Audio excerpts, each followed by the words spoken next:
நாடாளுமன்ற தேர்தலில் அதிமுகவினர் திமுகவினருக்கு மரணடி கொடுக்க வேண்டும் என்று அதிமுக பொதுச் செயலாளர் எடப்பாடி பழனிசாமி தெரிவித்துள்ளார். காவிரி குண்டாறு திட்டம் நிறைவேற்றப்பட்டால் இந்த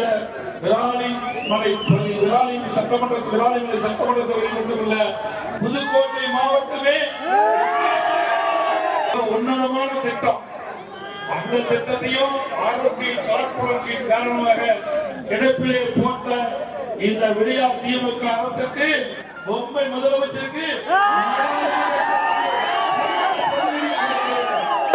நாடாளுமன்ற தேர்தலில் அனைத்து அண்ணா திராவிட முன்னேற்ற கழக வேட்பாளரை வெற்றி பெற செய்து இந்த திமுக என்ற கட்சிக்கு மறுநாள் தேர்தலை கொடுக்க.